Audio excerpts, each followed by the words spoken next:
हासिल की। ये आपके कारण ही हो पाया। आपने ये चुनाव लड़ा और आपने ये चुनाव जीता। मुझे तो अभी अभी आप सबने सुना ही था, तो मैं नहीं समझता मुझे ज्यादा समय लेना चाहिए, समय पहले ही बहुत हो चुका है। लेकिन इतना जरूर कहूंगा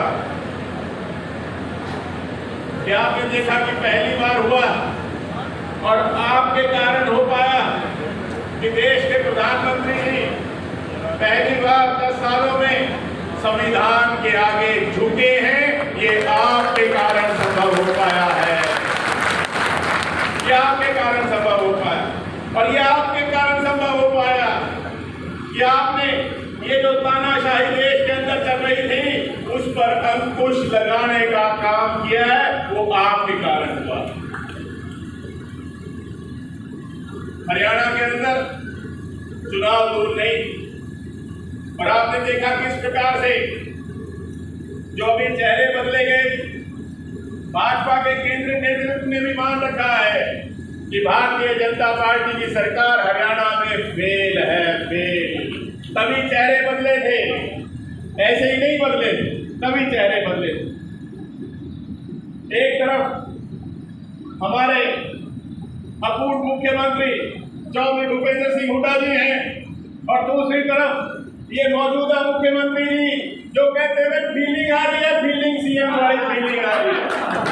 और एक तरफ हमारे अपूर्व मुख्यमंत्री जी चौधरी भूपेंद्र सिंह हुड्डा जी 9.5 साल सेवा की है, जनता की सेवा, सबको साथ लेकर चले, 36 बिरादरी का मान सम्मान किया, पूरे प्रदेश के विकास में कोई कसर नहीं छोड़ी, हरियाणा को एक नंबर पर लेकर आए। और आज दुख होता है कि हमारे प्रदेश में सबसे ज्यादा बेरोजगारी, हमारे ही प्रदेश में सबसे ज्यादा नशा, हमारे प्रदेश में सबसे ज्यादा अपराध। ये कितना दुखद है। और आज आपकी वोट की चोट के कारण भाजपा सरकार क्या कहती है कि एनटीसी में कमियां हैं, अब गुड़ खाया है, अब उनको याद आया परिवार पहचान पत्र में कमियां हैं, गरीब को प्लॉट भी देना होता है। अरे 10 साल किसी को 1 गज जमीन नहीं दी, छीनी जरूर होगी, दी किसी को नहीं। देने वाले ये बैठे हैं 4 लाख के करीब प्लॉट गरीबों को अगर बटे हैं वो कांग्रेस पार्टी की सरकार में चौधरी भूपेंद्र सिंह हुड्डा जी की जब मुख्यमंत्री थे तब बटे। और इन्हें अब याद आ रहा भाई पहले 10 साल से कोई स्टे लगा हुआ था क्या? कोई स्टे लगा हुआ था? आप बताइए। ना गरीब की सुनवाई हुई, ना किसान की सुनवाई हुई, ना कर्मचारी की, ना व्यापारी की, ना महिलाओं की, ना अनुसूचित जातियों की, ना हमारे युवा साथियों की, किसी की तो सुनवाई कर लेते। कोई स्टे लग रहा था क्या? आज याद आ रही है प्रदेश की जनता जिनको खून के आंसू रुलाया गया 10 साल भाजपा सरकार की द्वारा, खून के आंसू रुलाया गया है। और अब मौका है जवाब देने का। ये जो अब 3 महीने के बाद चुनाव आएंगे कि अब जुमलेबाजी नहीं चलेगी, जुमलेबाजी के दिन चले गए।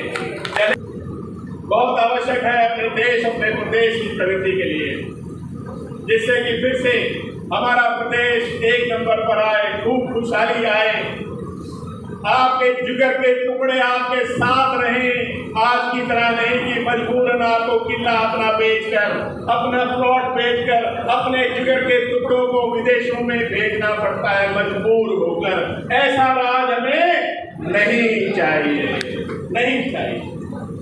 फिर से हमें कांग्रेस पार्टी की सरकार बनानी है, अपने अपूर्व मुख्यमंत्री चौधरी भूपेंद्र सिंह हुड्डा जी को मुख्यमंत्री बनाकर फिर से अपने प्रदेश को आगे लेकर जाना है।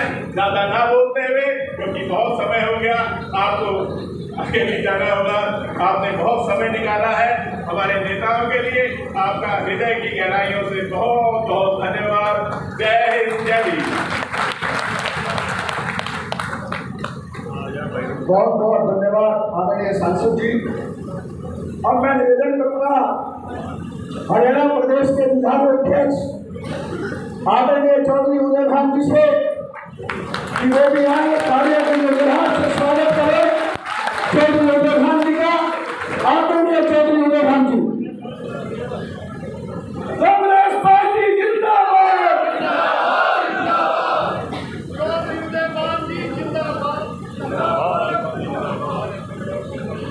हरियाणा प्रदेश के बहुत ही सर्वप्रिय जनप्रिय नेता, पूर्व मुख्यमंत्री, नेता प्रतिपक्ष आदरणीय चौधरी भूपेंद्र सिंह हुड्डा जी, अंबाला लोकसभा से नवनिर्वाचित आपके लाडले, बहुत ही सहज और सरल स्वभाव के धनी, मृदुभाषी, बहुत ही जिन्होंने शानदार ढंग से विधानसभा में अपनी पारी विधायक के रूप में, सर्वश्रेष्ठ विधायक के रूप में उन्होंने वहां पर मुकाम हासिल किया और अब आपकी आवाज बनकर के लोकसभा के अंदर गूंजेंगे आदरणीय श्री वरुण चौधरी जी, हमारे यमुनानगर जिला कांग्रेस के प्रभारी, पूर्व स्पीकर श्री अशोक अरोड़ा जी, हमारे जिले के वरिष्ठ नेता पूर्व मंत्री चौधरी निर्मल सिंह जी, हमारी पार्टी के बहुत ही सम्मानित वरिष्ठ विधायक आदरणीय श्री बिशन लाल सैनी जी, हमारे सढ़ाना से बहुत ही हमारी कर्मठ नेता आदरणीय बहन रेणु बाला जी,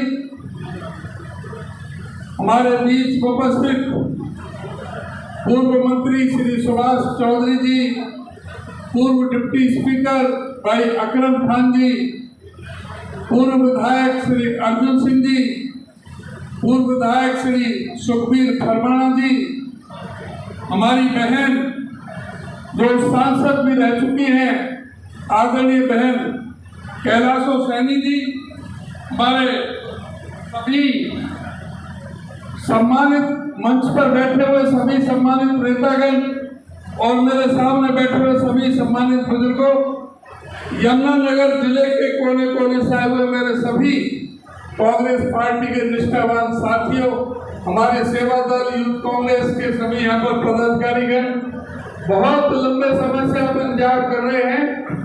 मैं भी बहुत कम शब्दों में आपका समय लेना चाहूंगा। मैं धन्यवाद करना चाहूंगा सबसे पहले आपको कि आपने जिस तरह से हमारे कैंडिडेट श्री वरुण चौधरी को दिन रात मेहनत करके इस यमुनानगर जिले से, अंबाला जिले से और अंबाला लोकसभा से जो बहुत ही शानदार जीत आपने दिलवाई, उसके लिए मैं आप सबका बहुत बहुत धन्यवाद करता हूं और मुबारकबाद भी देना चाहूंगा श्री वरुण चौधरी जी को कि उनको इतना प्यार यहाँ पर लोगों का मिला। जो ये सोचा जा रहा था कि अंबाला सीट तो भारतीय जनता पार्टी की है, लेकिन इनके स्वभाव से आप लोगों के जो सहयोग से दोनों जिलों के अंदर भारी बहुमत से आपने श्री वरुण चौधरी को आपने जिताया है। ये बात ठीक है कि भारतीय जनता पार्टी ने बहुत अहंकार में, घमंड में आकर के जो नारा दिया 400 पार, जब पूछा ये 400 पार क्यों चाहिए, 400 पार इसलिए चाहिए कि हमें संविधान को बदलना है, हमें आरक्षण को खत्म करना है। और जब जब संविधान को बदलने की बात आती है तो भारतीय जनता पार्टी के दिमाग में मरोड़ उठती है। ये लोग कभी भी इन्होंने संविधान को अपना नहीं माना। ये वो लोग हैं जब 26 नवंबर 1949 को बाबा साहब डॉक्टर भीमराव अम्बेडकर जी ने भारत का संविधान जब भारत की कॉन्स्टिट्यूएंट असेंबली से पारित कराया था, कॉन्स्टिट्यूएंट असेंबली ने जब उस संविधान को एडॉप्ट किया था तो उसका विरोध इस आरएसएस ने, आज की भारतीय जनता पार्टी उस समय की जनसंघ ने किया था। इन्होंने 30 नवंबर को अपने मुखपत्र ऑर्गेनाइजर में एक लेख लिखा था जिसमें कहा था कि हम इस भारत के संविधान को नहीं मानते क्योंकि इसमें मनु की संहिता तो है ही नहीं। और इसका उन्होंने विरोध किया था सारे देश में 79 शहरों के अंदर इन्होंने जगह जगह रैलियां की और उसके बाद इन्होंने रामलीला मैदान में बाबा साहब डॉक्टर भीमराव अम्बेडकर के पुतले फूकने का और भारत के संविधान की प्रतियां जलाने का कुकृत्य काम इस बीजेपी ने उस समय की जो जनसंघ करने का काम किया। ये वही लोग हैं जो बिहार के अंदर जो इनके आरएसएस के प्रमुख मोहन भागवत के संविधान की समीक्षा की बात करते हैं। आज कह रहे जब जनता ने रुख बदला, जिस तरह से गरीब समाज ने अपनी आंखें दिखानी शुरू की, जब करवट लेनी शुरू की, जब आंखें टेढ़ी की, जब नजर टेढ़ी की, तो सारे भारतीय जनता पार्टी का नशा नीचे उतर गया और सब ये कहने लगे कि हम संविधान को छेड़छाड़ करने वाले नहीं। और उसके बाद संविधान के जाकर के नतमस्तक होने का काम किया। इन्होंने हमेशा इस देश को झूठ बोल करके गुमराह करके राजनीति करने का काम किया। ये वो लोग हैं जो कहते थे कि हम एमएसपी की कानूनी गारंटी देंगे, स्वामीनाथन रिपोर्ट को हम लागू करेंगे, किसान की आमदनी 2022 तक दुगनी करेंगे और कोई व्यक्ति ऐसा नहीं होगा जिसके सर पर छत्र हो। ये वो लोग हैं जो कहते थे इस देश में हम बुलेट ट्रेन चलाएंगे, इस देश के अंदर हम गंगा जमुना को हम साफ कर देंगे। ये लोग कहते थे कि हम डीजल 30 रुपए और पेट्रोल 35 रुपए लीटर में मुहैया कराएंगे। ये लोग कहते थे कि हवाई चप्पल वाले हवाई जहाज में घूमेंगे। ये लोग कहते थे कि हम 100 दिन के अंदर महंगाई को खत्म कर देंगे, 100 इस देश के अंदर स्मार्ट सिटी बना देंगे और 100 दिन के अंदर काला धन विदेश से हम अंदर भारत के अंदर ले आएंगे और सबके हिस्से में 15 लाख रुपए आ जाएंगे। ये वो लोग हैं जिन्होंने झूठ की राजनीति की, जुमलेबाजी की, गुमराह करने का काम किया, इस देश को बांटने का काम किया, किसानों पर लाठीचार्ज और ड्रोनों से हमला करने का काम किया, हमारी महिला पहलवानों को अपमानित करने का काम किया, हमारी कोच बहन को उनको अपमानित करने का काम किया। इन्होंने किसी को भी नहीं बख्शा। गरीब आदमियों के खिलाफ जो हुड्डा साहब ने जो कदम उस समय उठाए थे गरीब लोगों के हित में, उनके खिलाफ इन लोगों ने कदम उठाना शुरू किया।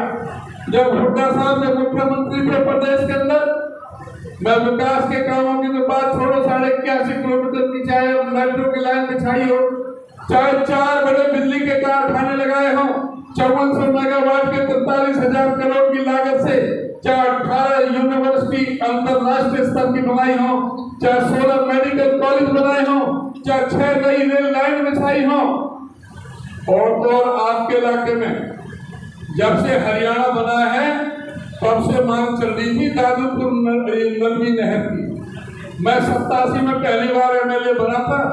इस इलाके के सभी विधायकों ने मांग रखी थी कि यहाँ पर दादूपुर नलवी नहर को बनाया जाए। सारे कई सरकार बदल गई। ये चौधरी भूपेंद्र सिंह हुड्डा थे जिन्होंने इस इलाके की इस मांग को दादूपुर नलवी को नहर को बनाने का काम किया था और इन्होंने आते ही उस दादूपुर नलवी नहर को पूरी तरह से खत्म करने का काम किया। हुड्डा साहब ने गरीबों को 100 गज के प्लॉट देने का काम किया, 200 लीटर की पानी की टैंकर कनेक्शन देने का काम किया, 22 लाख लोगों को, हमारे बच्चों को वजीफा देने का काम किया। हुड्डा साहब के समय में कोई गरीब का बेटा, कोई स्कूल कास्ट का बेटा, कोई मेडिकल में एमबीबीएस करता था तो उसको 42,000 रुपये फीस देनी पड़ती थी 1 साल की, जो खट्टर साहब ने बढ़ा करके 10 लाख 1 साल की कर दी। क्या कोई 50 लाख रुपए खर्च करके कोई गरीब का बेटा डॉक्टर बन सकता है? ये दलित विरोधी सरकार थी। और जब हुड्डा साहब ने 100 गज के प्लॉट दिए, 7 लाख प्लॉट देने की योजना थी, 3,92,000 प्लॉट दे दिए गए, बाकी पाइपलाइन में चल रहे थे। सरकार बदल गई। सबसे पहले जो पहली भारतीय जनता पार्टी की मनोहर लाल खट्टर की जो कैबिनेट की मीटिंग हुई थी, उसमें सबसे पहले फैसला लिया गया कि जो हुड्डा साहब ने जो 100 गज के प्लॉट की योजना शुरू की है उसको रद्द किया जाता है और जो प्लॉट पाइपलाइन में थे, जो मंजूर भी हो चुके थे, उनको भी कब्जे देने से रोक दिया गया। दूसरा फैसला था कि जो एससी कमीशन जो हुड्डा साहब ने बनाया था उनको पहले ही कैबिनेट में भंग करने का काम किया। एससी कमीशन जो आज भी नहीं है, सिर्फ नाम को बनाया है, कोई उसमें कोई दफ्तर नहीं, कोई काम नहीं, किसी तरह का कोई अधिकार नहीं। एससी कमीशन भी एससी के साथ बहुत बड़ा धोखा है। उसी तरह से आज ये मुख्यमंत्री बने हैं नायब सिंह सैनी जी, कह रहे हैं कि अब हम जो 100 गज के प्लॉट जो हम गरीबों को देंगे, ये नहीं कह रहे कि हम प्लॉट ये स्कीम ला रहे हैं, प्लॉट हम आपको काट करके देंगे। यह कह रहे हैं कि जो हुड्डा साहब के समय में मंजूर हो गए थे, जिनको हमने रोक दिया था, उनको देंगे। जो 2-3 महीने बाद इलेक्शन है, इनको माफी मांगनी चाहिए उन गरीब लोगों से जिनकी योजना पे उन्होंने बंद करने का काम किया। आज ये कह रहे हैं कि हम परिवार पहचान पत्र और प्रॉपर्टी आईडी, पोर्टल मेरी फसल मेरा ब्यौरा, इनमें कमियां हैं, इनको हम दुरुस्त करेंगे। अरे मुख्यमंत्री जी, पहले आपको माफी मांगनी चाहिए इस प्रदेश की जनता से।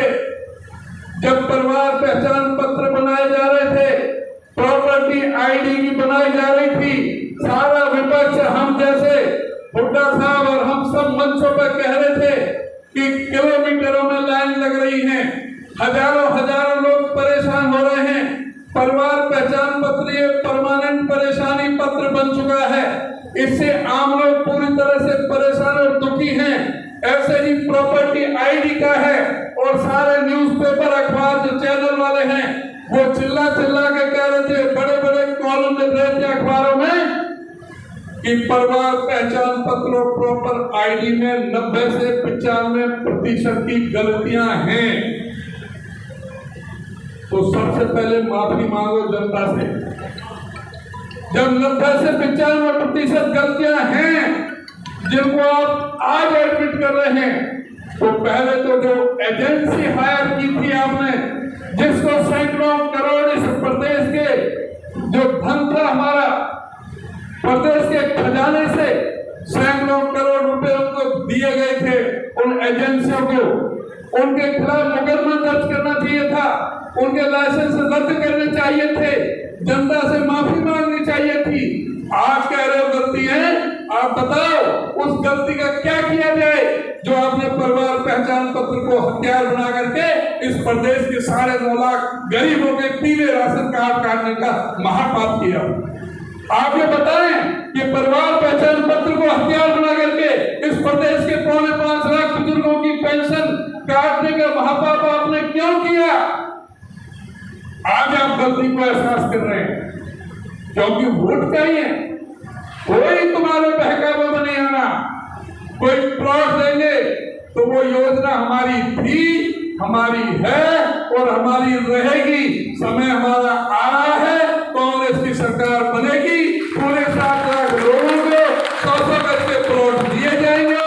न केवल प्लॉट दिए जाएंगे, 3.5 लाख रुपया खर्च करके 2 कमरे का मकान, उसमें पूरी तरह से लैट्रिन बाथरूम और किचन और बिजली और पानी का कनेक्शन करके हम गरीबों को बांटने का देने का काम करेंगे।